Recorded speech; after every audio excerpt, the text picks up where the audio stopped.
sem mistério.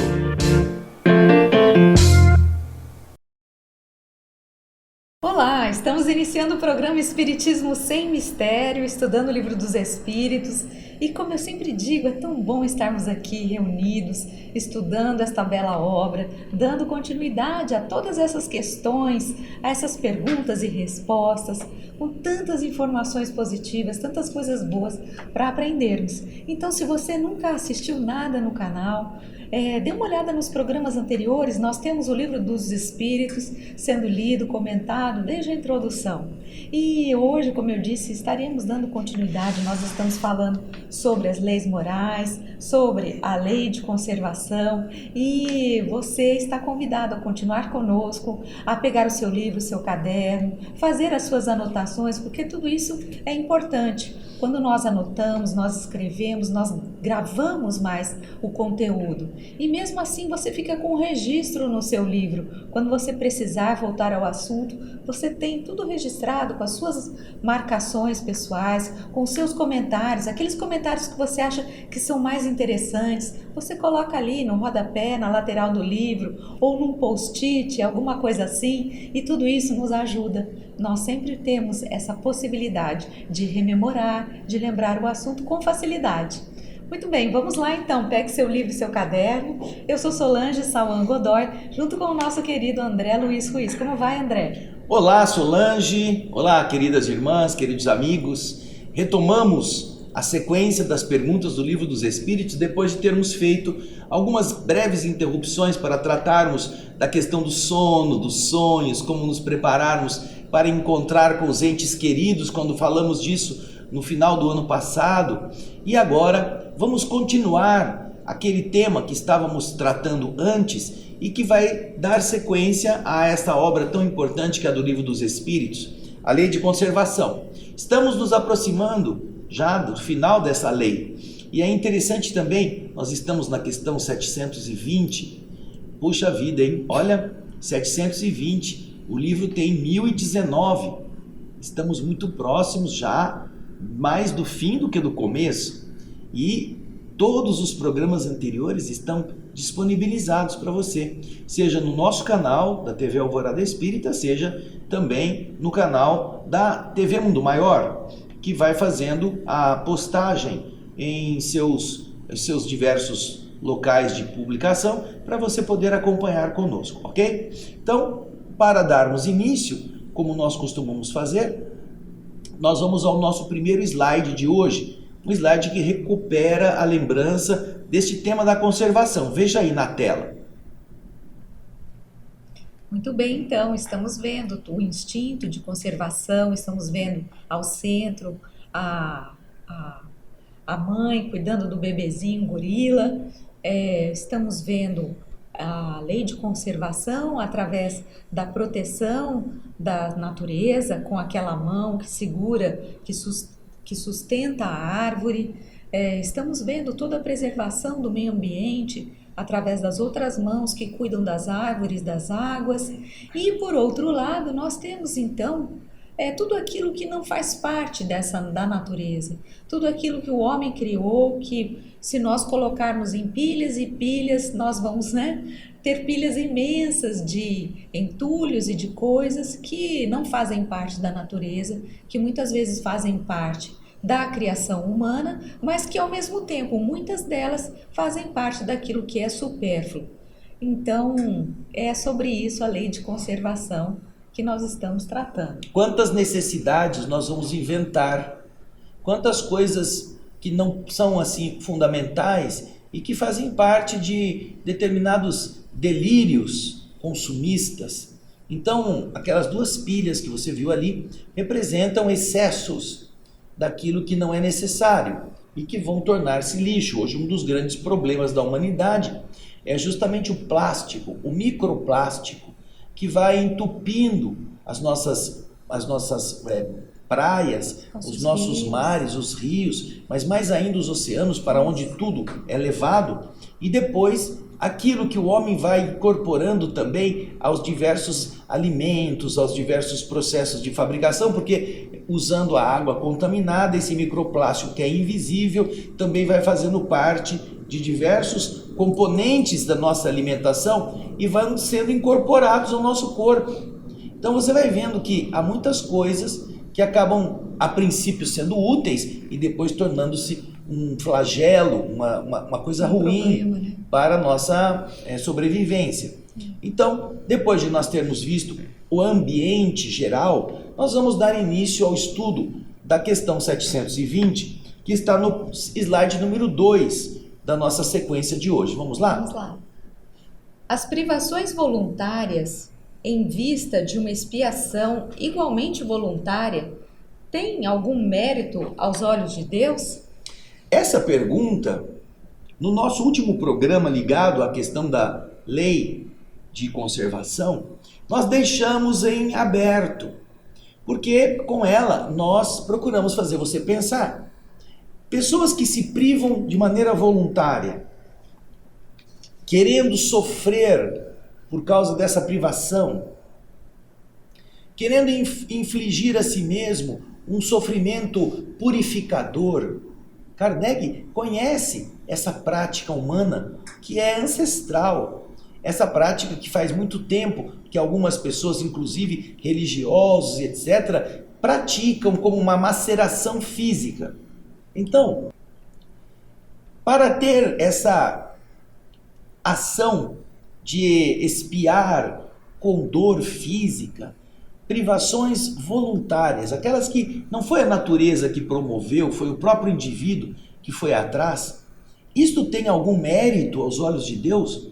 A pessoa que se lacera, a pessoa que se mutila, a pessoa que fica andando com um cinto de espinhos raspando na sua carne, há pessoas que suprimem alimentos para sofrerem essa privação alimentícia e com isso ganharem pontos na espiritualidade. Será que isso tem alguma avaliação positiva na lei do universo? Será que presta isso para alguma coisa?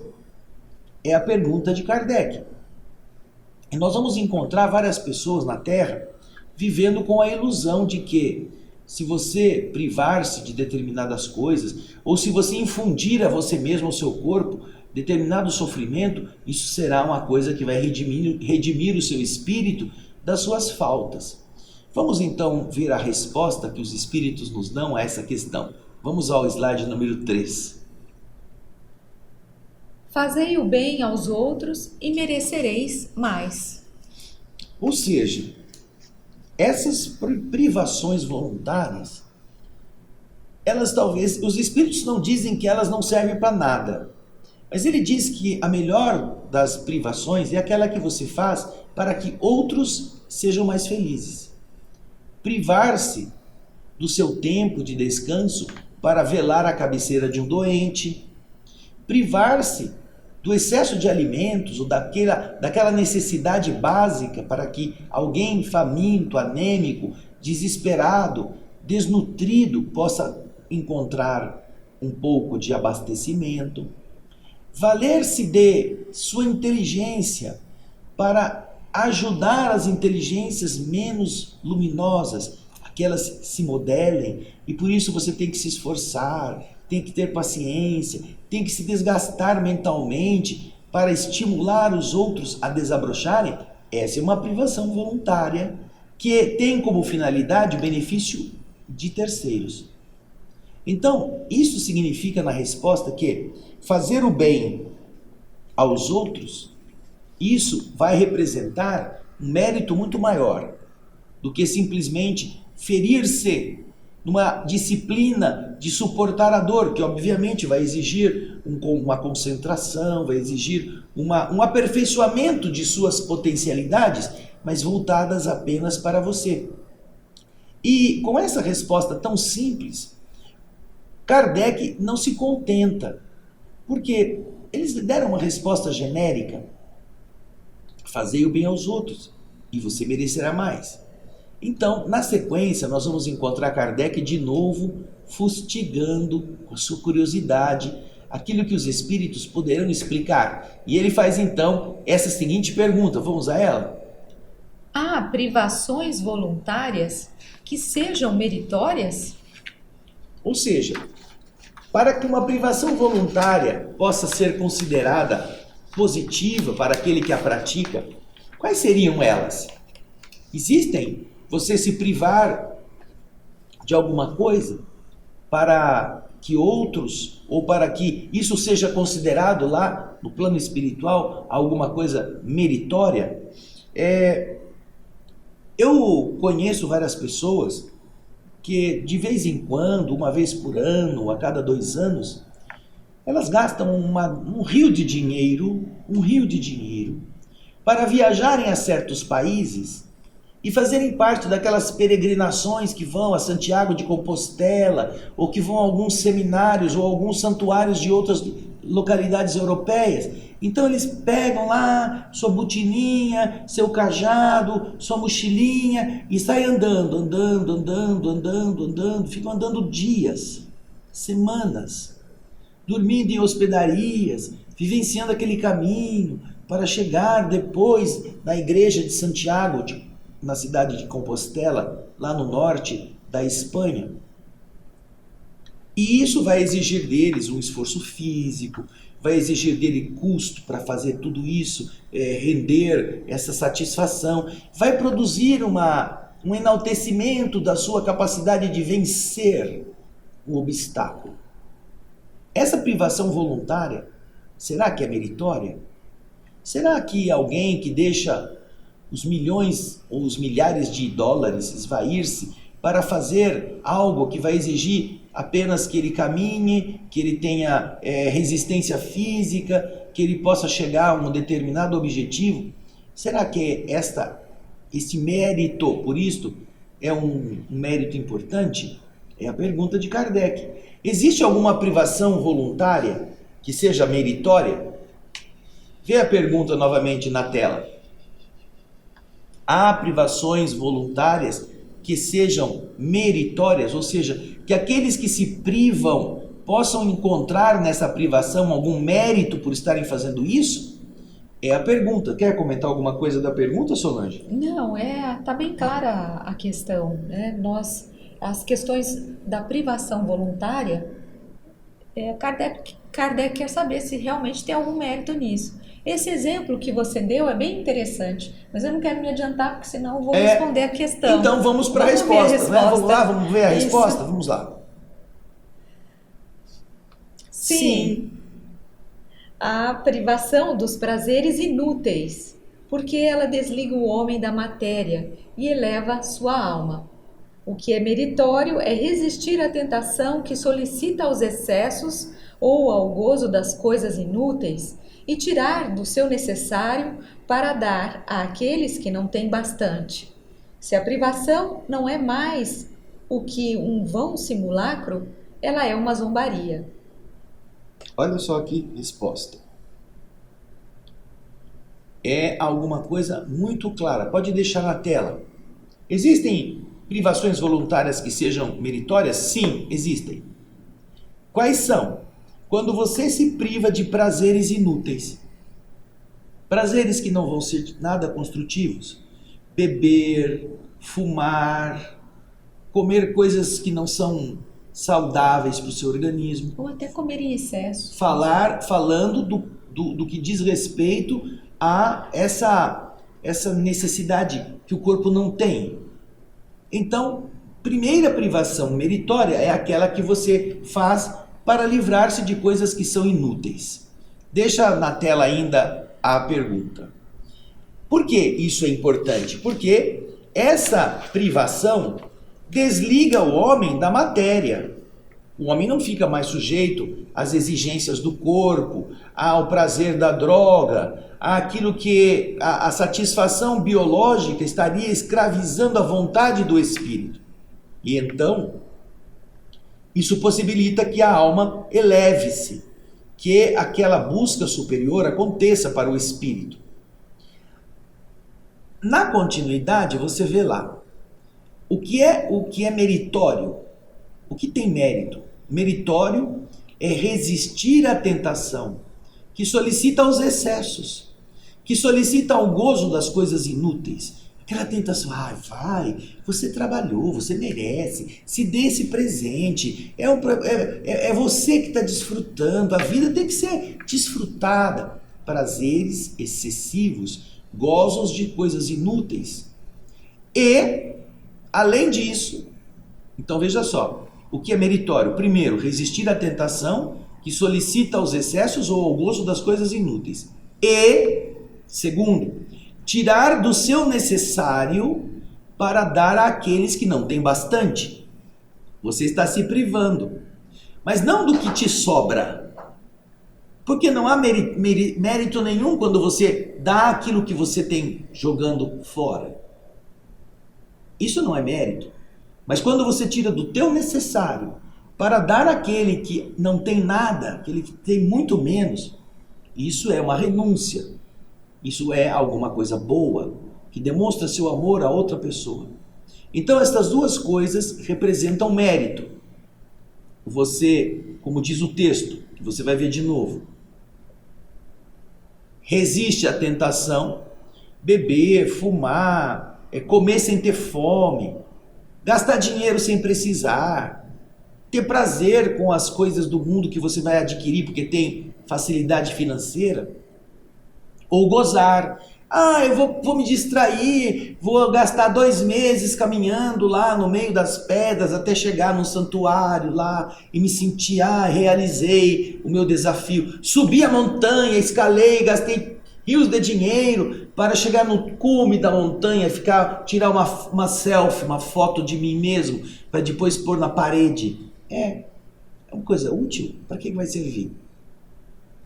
Fisicamente é um desafio, tudo bem, mas você vai se expor a riscos graves, você vai encher o corpo de toxinas, se você comer o que não é bom, se você fumar o que não é bom, se você injetar o que não é bom, seu corpo não precisa disso. Você vai se destruindo, você vai desfrutar o gozo de coisas inúteis que não te acrescentarão nem cultura, nem sabedoria, nem entendimento da vida. Isso não será útil. Então, estas são maneiras pelas quais, primeiro, você pode ter mérito. E o segundo, como você viu, é você renunciar em favor de alguém.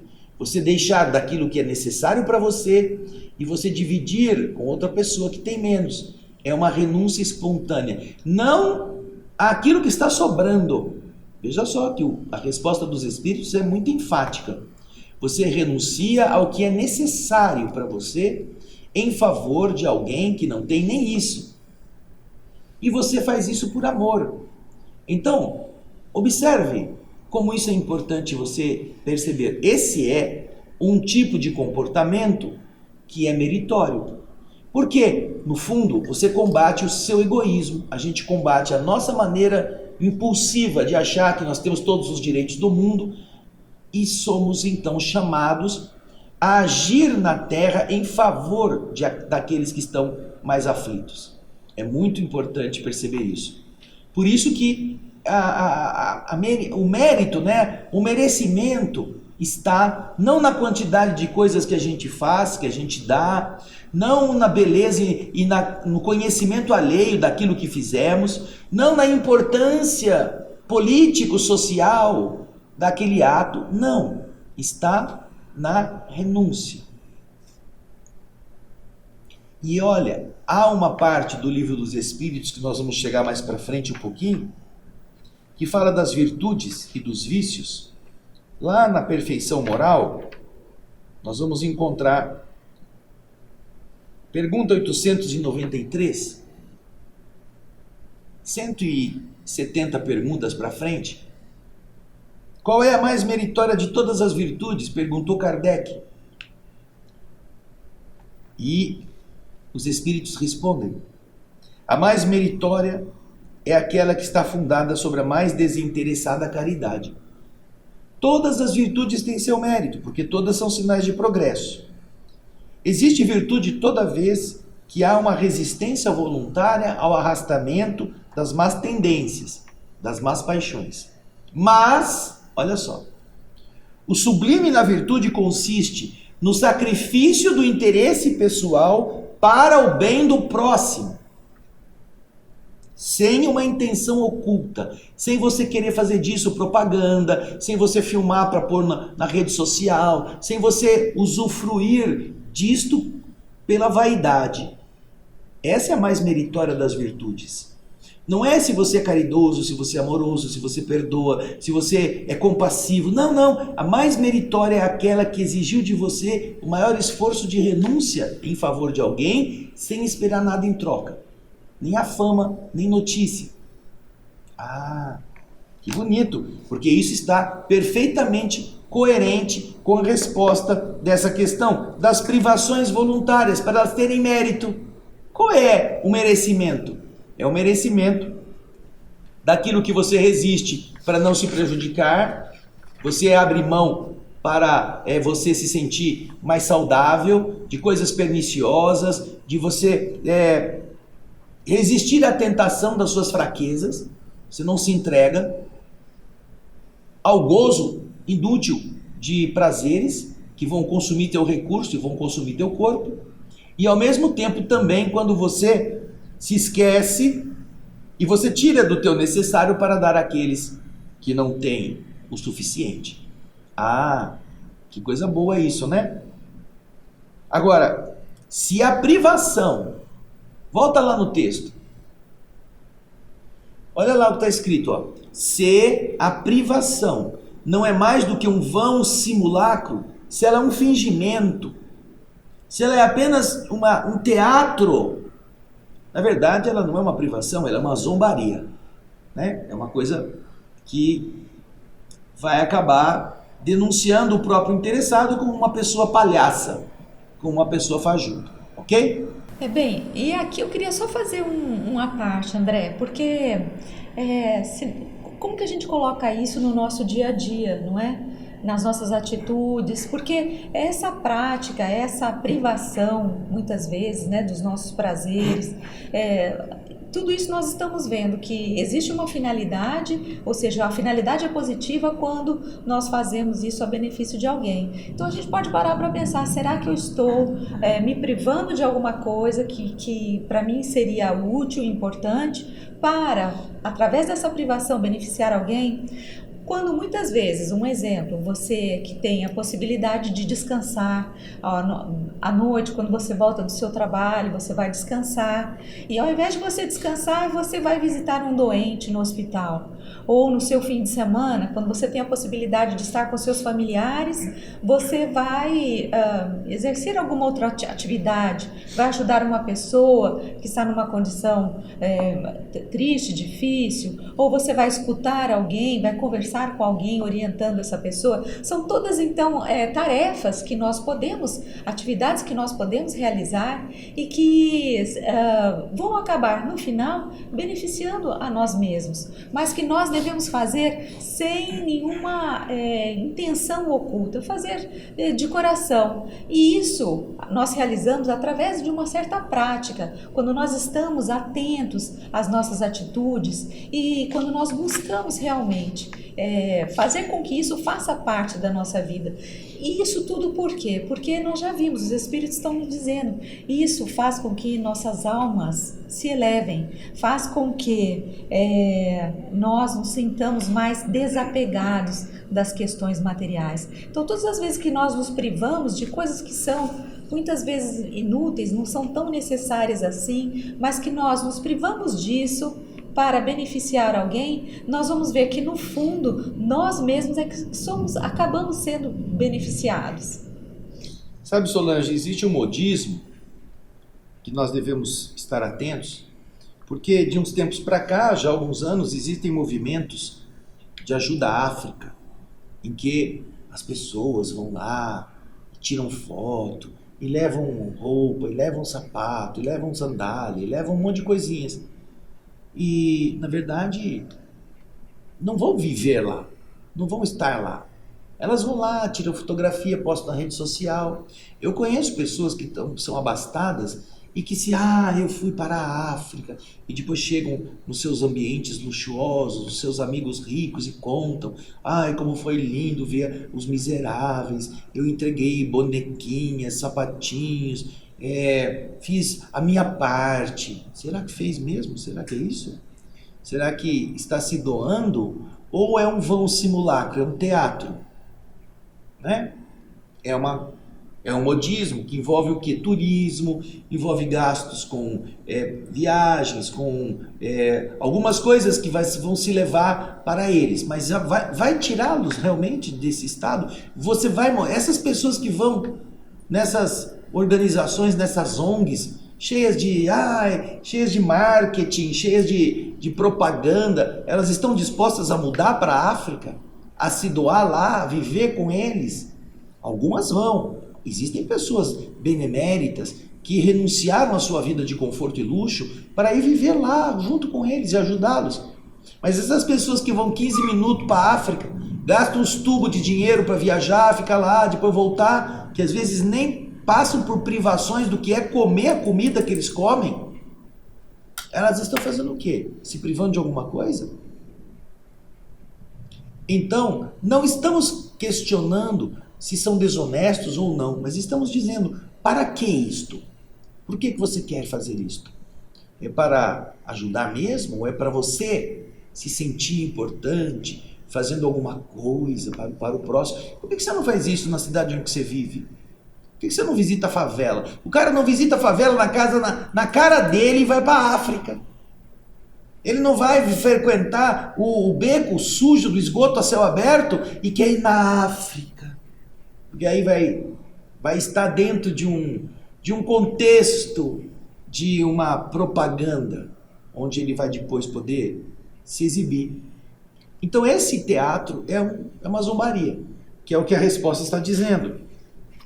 Se a privação não é mais do que um vão simulacro, se ele não está se privando de nada, essa não é uma privação, é uma zombaria. Tá bem? Agora nós vamos para a questão seguinte.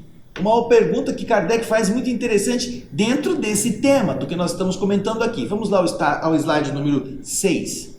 A vida de mortificação ascética foi praticada em toda a antiguidade e entre diferentes povos.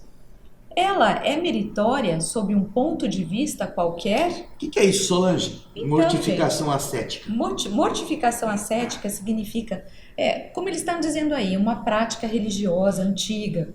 E ela consiste em você realizar um sacrifício físico, como uma forma de punição. Então, é uma forma de punição e de purificação. Ou seja, você vai agredir o seu corpo, você pode se ferir, então você pode utilizar aqueles... Nós vemos essa cena já em outros países, ou monges, padres fazendo isso, que são aqueles chicotes, né? Nós vimos também entre os muçulmanos isso acontecendo, que você pode... Você vai, de uma certa forma, punir a si mesmo para que você se purifique de algo que você fez, né? Jejuar, ficar sem comer nada, passar fome, passar privação, andar vestido com roupa áspera, com cintos espinhentos. Todas estas são formas de você se mortificar, né? Você machucar-se, com a finalidade de obter uma ascensão, uma ascese, uma elevação do espírito pela dor. Então, Kardec quer saber, isso sempre foi praticado pelos faquires, pelas pessoas ligadas a uma religiosidade qualquer ao longo da antiguidade e de diferentes formas. Então ele quer perguntar, tem algum mérito fazer isso sob algum ponto de vista?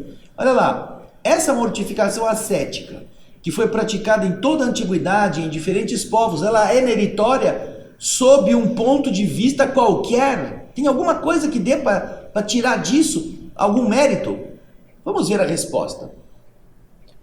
Pergunte a quem ela serve e terá a resposta.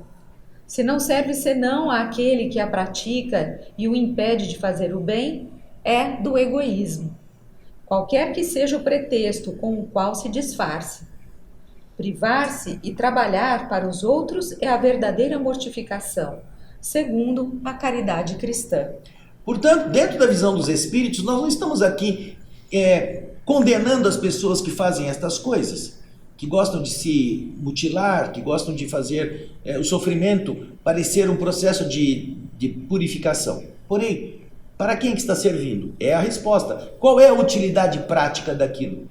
Se só serve a própria pessoa e impede ele de fazer o bem, é uma prática egóica, egoística, sob qualquer desculpa em que ela se apresente. Não, é que eu vou caminhar por 60 dias a pé para eu desafiar o meu corpo, eu quero vencer a minha fragilidade, eu fiz uma promessa que eu chegando lá eu vou conseguir sarar e não sei o quê. É o quê? Serve a quem? A própria pessoa. Por que ela não pega esse dinheiro que ela vai gastar nessa jornada de 2 meses em outro país, gastando centenas e milhares de dólares ou de euros, e ela não atua na comunidade em que ela vive, ela não atua junto daqueles, ela não vai caminhar na favela, nos lugares malsãos, ela não vai transformar uma comunidade que não tem escolinha, que não tem nada, que não tem recurso, ela não vai investir esse dinheiro em uma situação de melhorar creches, asilos, em dar uma infraestrutura para uma determinada região que está sofrendo pela falta de higiene. Não, ela quer passear e fazer alguma coisa que é da moda, vou fazer uma peregrinação. E obviamente todo mundo tem que saber da sua peregrinação. Ninguém faz uma peregrinação sem depois postar as imagens, sem depois postar na rede social que ela foi, ela conseguiu. Peregrinei lá no alto da montanha, subi a montanha para esquiar lá de cima. Ora, para quê? Para você, para se sentir orgulhoso. No fundo, os espíritos fazem a gente pensar: a quem está servindo esse esforço? É a você apenas? Então é o egoísmo. Porém, se você estiver se privando, como diz o texto, põe na tela, por favor. Privar-se e trabalhar para os outros, essa é a verdadeira mortificação segundo a caridade do Cristo. Ama o próximo como a você mesmo. Faça para o outro o que você gostaria de que ele fizesse para você. Isso é caridade, que mortifica a dor, que faz você ter menos, que faz você ficar acordado, que faz você se cansar, mas que ao mesmo tempo ajuda os outros. Isso é muito bonito. Vamos para frente? Ou você quer comentar? Posso complementar rapidinho, porque eu encontrei aqui no Evangelho, que eu acho que vale a pena a gente comentar, porque o próprio Evangelho fala sobre isso. Aqui no capítulo 5º, Bem-aventurados os aflitos, diz o seguinte: uma vez que Jesus disse, bem-aventurados os aflitos, há mérito em procurar as aflições, agravando as provas por sofrimentos voluntários? E vem a resposta. A isso responderei muito claramente. Sim, há um grande mérito quando os sofrimentos e as privações têm por objetivo o bem do próximo, porque é a caridade pelo sacrifício. Isso nós já vimos.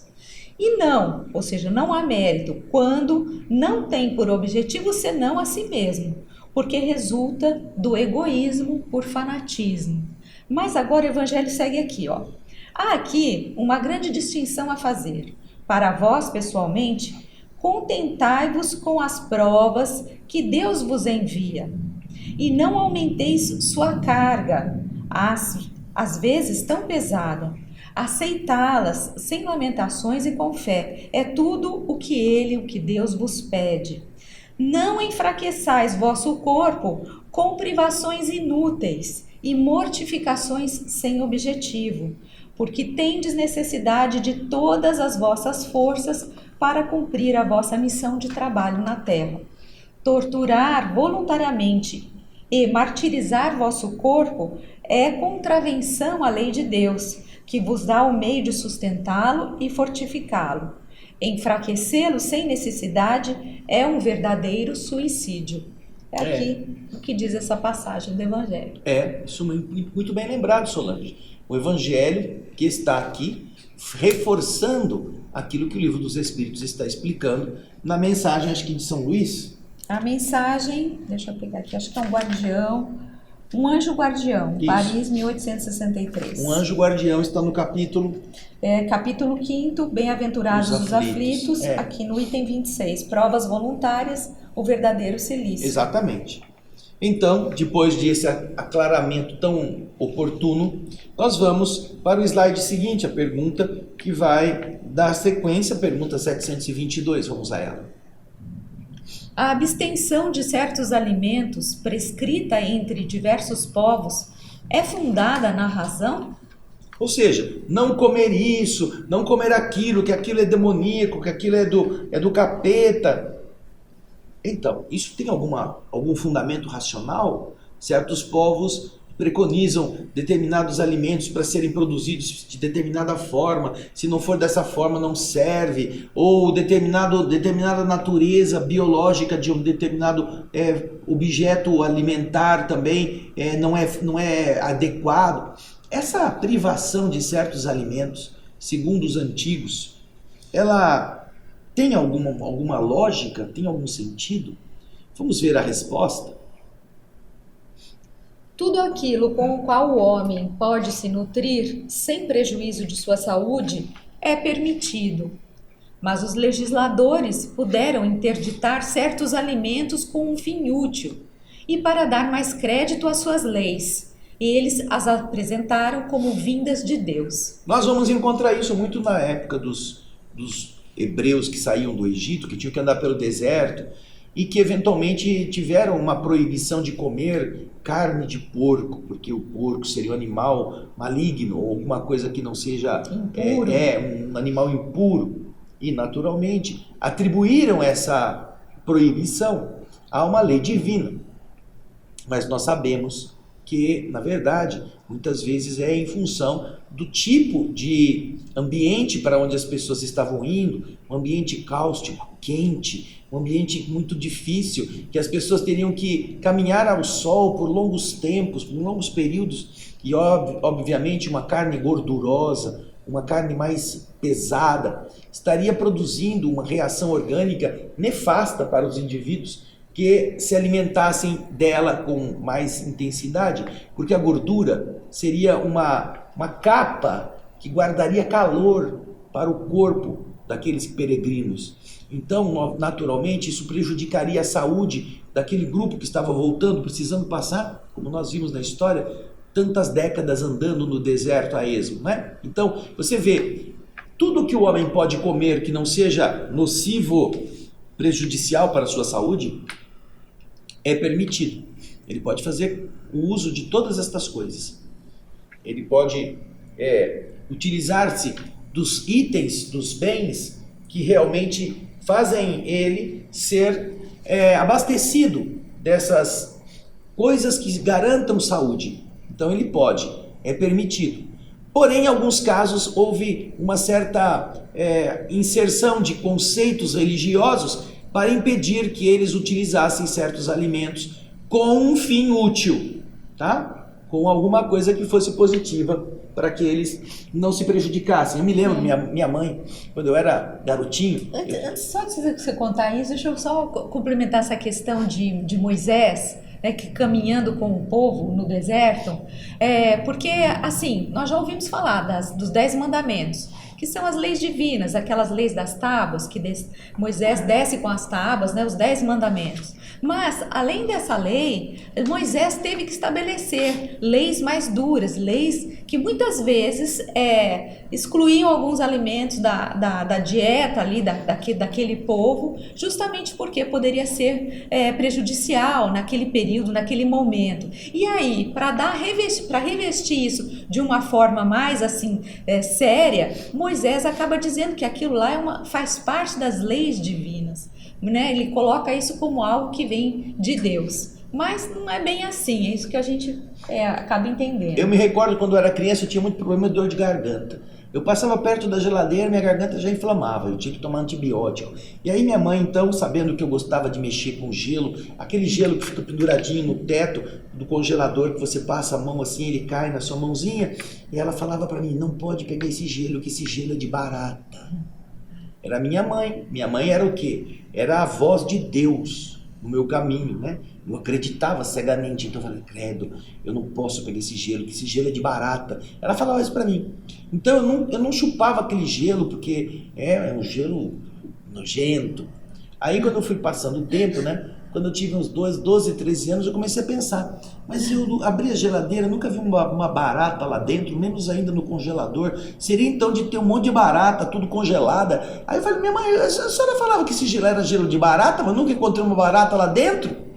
Aí ela começou a rir, né? Ah, a senhora tá me enganando, né? Para não passar e não chupar aquele gelo e ficar com dor de garganta. E tá, exatamente. Moisés punha a lei como lei de Deus para o povo não fazer, para ele obedecer. Né? Então, como acreditava que Moisés era o intermediário com Jeová, o Javé, então Moisés falou, a gente obedece, está na lei divina. Tá? Agora a gente vai para uma pergunta interessante. Veja só, a questão 723, vamos a ela.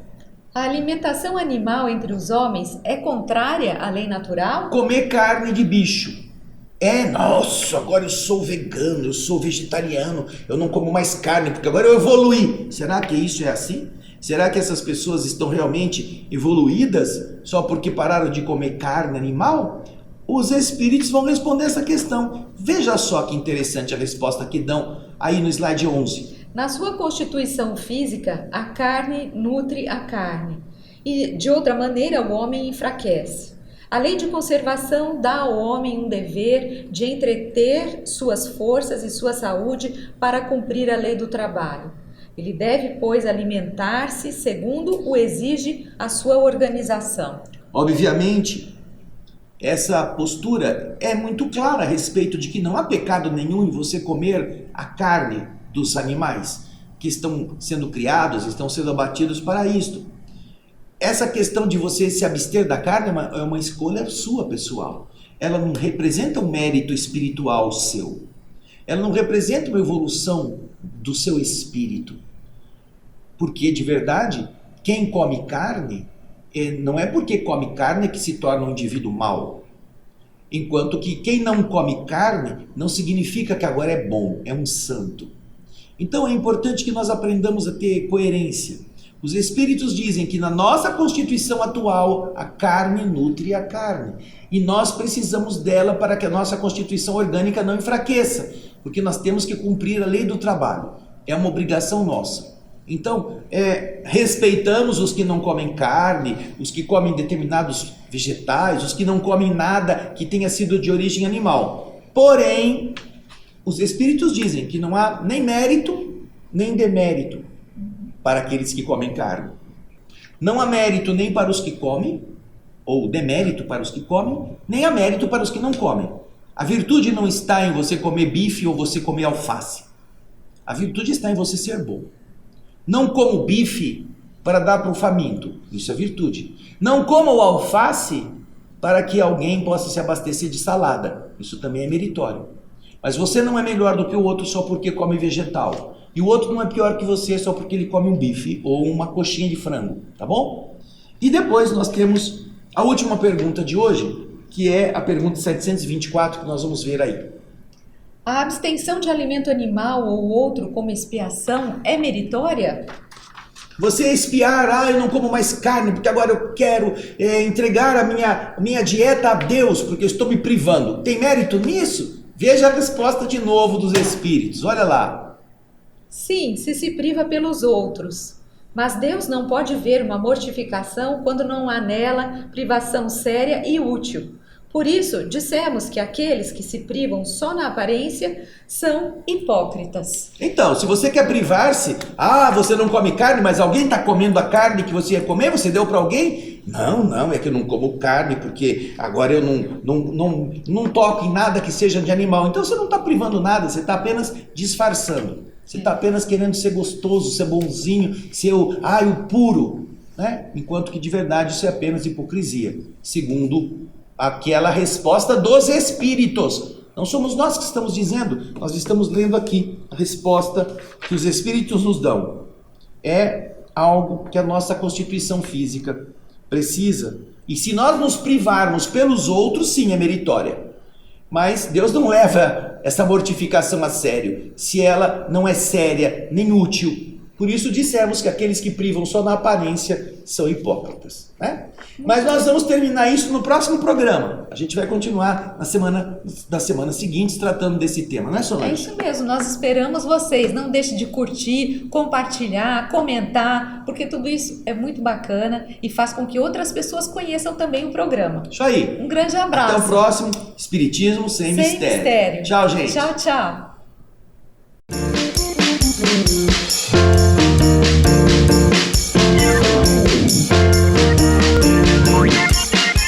Espiritismo Sem Mistério.